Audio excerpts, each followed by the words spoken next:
myllyssä, on se laukausvarma koira. Mutta sitten se ei ole täysin avoin. Eli sillä on pieni pidättyvyys. Ja siinä nyt mentiin lievemmällä asteikolla, eli puhutaan aavistuksen pidättyväinen, eli se on vähän niin kuin sillä tavalla, että tämä mielellään käyttää tämä koira dominanssia, että se puskee käden tuonne kainaloon ja töykkii silloin, kun sitä huvittaa. Ja sillä se ikään kuin peittää sitä pidättyvyyttä, että tässä nyt ollaan ihan näin kavereita, mutta ei se koko totuus siinä ole kuitenkaan. Eli luoksepäästävyys on +2 ja luoksepäästävä aavistuksen pidättyväinen. Ok. No sitten tullaan tuohon kovuuteen, pehmeyteen, eli voitaisiin sitä kuvata sanalla koiran muisti. Kun se jossain pelästytetään ja hetken päästä viedään siihen samaan paikkaan. Kuinka se paikka on jäänyt sen koiran mieleen vaikuttamaan, haluaako se väistää sen vai onko se unohtanut sen jo, että se mennä tepsuttelee ihan niin kuin mitään ollutkaan ja niin poispäin. Niin kyllä tälle muistikuva jää.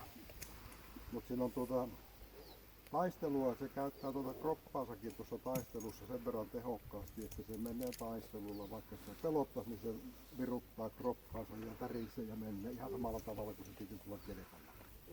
Eli se on sen moottori. Mutta semmoinen pieni pehmeys siinä on.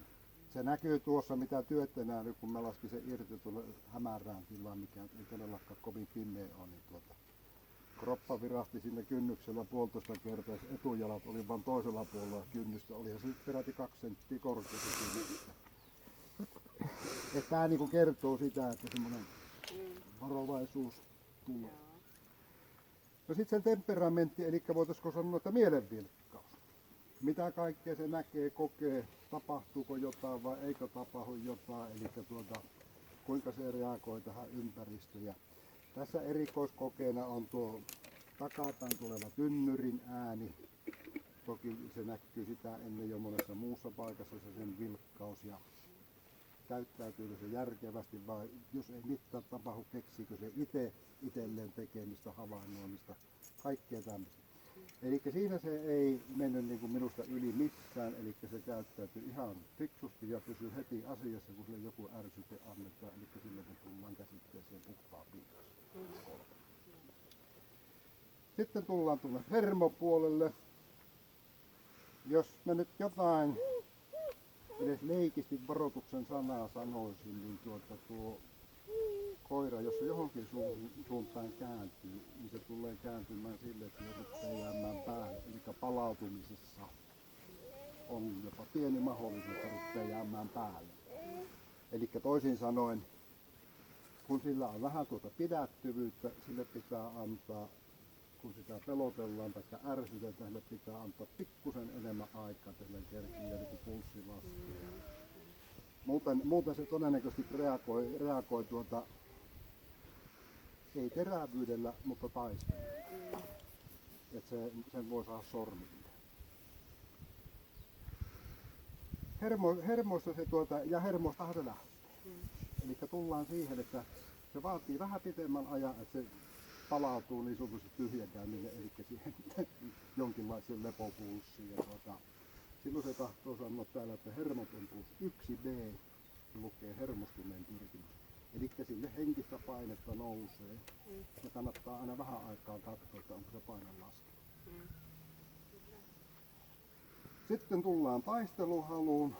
Leukojen lihaksiston käytti, eli kuinka sen koira mahdollisesti nauttii leukojen käytöstä, vääntämisestä, kääntämistä, kuinka se taistelee kropallaan.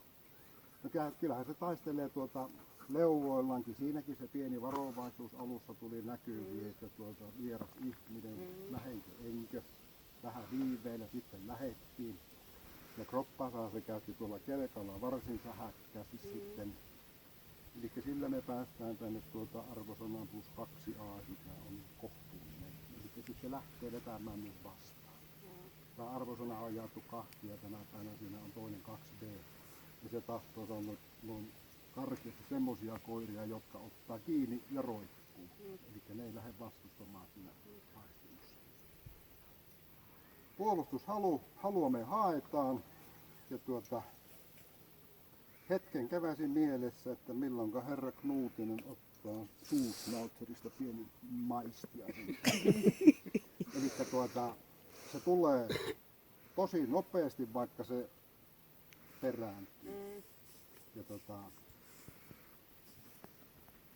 tämän koiran kanssa siinä äkkiä tapahtuu pieni virhe ja sitten se sattuu. Eli se reagoi, vaikka se olevinaan antaa periksi ja sitten se tulee. Mutta se on kohtuullinen hillitty +3. Halua me haetaan.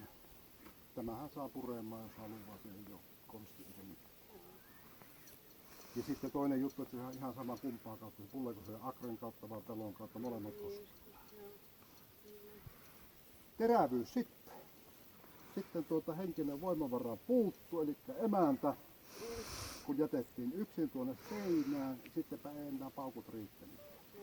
Eli siellähän idea on se, että sä hylkäsit koiran lyhkäiseen liinaan sinne ja nyt vieras ihminen lähtee epämääräisesti lähestymään sitä koiraa ja tarkoitus on se koiran olotila epävarma.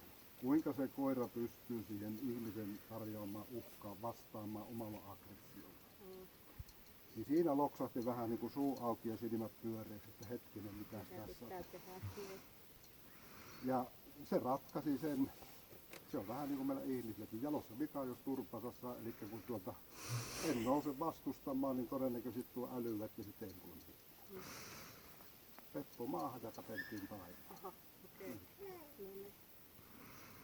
Eli se on pieni ilman jäljelle jäävää hyökkäystä. Ja tuossa, niin kuin tämänkin yksilön osalta, mä pidän paljon tärkeämpänä sitä, että se on rehellinen koira, kun sille selvästi osoittaa, hei tää loppu, ollaan kavereita, sen luokse voi mennä. Ja kyllähän se siinäkin mielellään taas ottaa sen pienen dominanssiaseen, että joo, tulenpa tuohon nojaamaan tolleen rehvakkaasti.